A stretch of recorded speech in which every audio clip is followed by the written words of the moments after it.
د کټکاڼي مرکزي جامع جومات د مخ نه نوروز عمر امید ستاسې په خدمت کې له درېیمې برخې د تاریخ پاڼې سره حاضر شوی یم. دغه ټینکۍ د جومات مخ ته تازه جوړه شوې ده او دا هم دکانونو طرف دی. دغه نالۍ پخه شوې ده، لارې ګودرې پخې شوې او بجلی دفتر په زاړه شکل پروت. راځئ په دغه کوڅه نه نوځو. په دغه کوڅه کې د کاري صاحب حضرت رحمان او همدا شانتې د کاري صاحب د احسان الله کاري مجیب دوی دغه کورونه دي او مخ ته ځو د ډاکټر صاحب عبدالله او ورسره نادر خان منور استاد دوی کورونه وو. دلته رحیم الله میا صاحب دوی او هغې نه مخکې میا ګل جان دوی، همدا شانتې حاجي ملنګ، هغوی کورونه په دغه کوڅه کې موجود وو. دغه ټول هغه پخوانی سټایل کې خو څه نه څه تبدیلیان راغلي. دلته د منور استاد کور او هغه هم امیر صاحب دوی کورونه دي.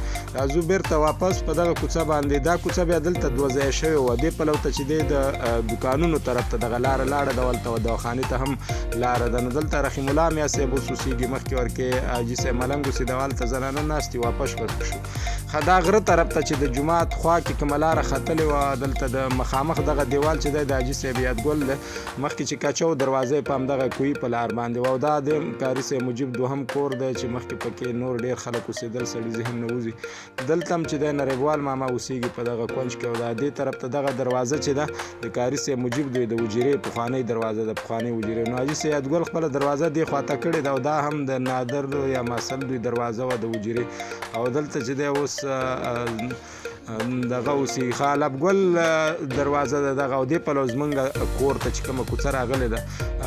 دا یو څو کاله خو م زندګي پېژندلې وې، کوڅې پخې شوې وې، خټې خوټې به ډېرې نه وې پکې، نالۍ په خپل لار په ترتیب سره تېرې شوې وې. نو دغلته مخ ته چې دی د زیول دوی کور و چې اوس پکې فقیر استاد اوسېږي او هغه مخامخ چې کوم ښکاري دا زمونږ د کور دروازه ده دغه ځای کې.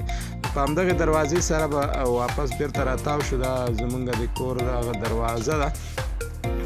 دا نو دا زمونږ کور دی دغه ځای کې. نور دې طرف ته دا کوڅه بنده ده، واپس کېږو بېرته په خپله لاره باندې او مخ ته ځو غره طرف ته چې کومه لاره تاو شوې ده. دلته د میا صاحب دوی کورونه دي او دا ورسره چې دی رحمت ګل ماما کور دی. پورته چې دی نور کورونه هم ډېر دي، شیرغني دوی د هغو کورونه او دا ټینکۍ جوړه شوې ده د ملک صاحب حاجر د کور په دیوال کې. نو خلک اوبه ترې وړي د سروسپي د خوا نه. دغه د ملک حاجر او هغه هم پتنګ دوی کور دی د ثناګل ملک. او بس دې پلو راتاویږو. دغه لاره چې دی د امیرو دوی کورونو طرف ته یا د خان محمد جومات پلو ته وتلې وه، داسې یو بایپاس غوندې روډ و.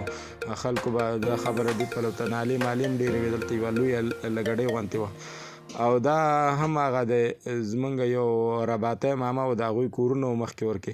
خو به دې پلو ته چې راتاو شو، دلته مخکې د میرو د تره کور و، اوس ورکې مونږ د زنانه و مدرسه کاري صاحب دوی جوړه کړې ده. دغه پایه چې وه د میرو دوی د کور تره کور کې وه، دلته د میرو دوی کور و.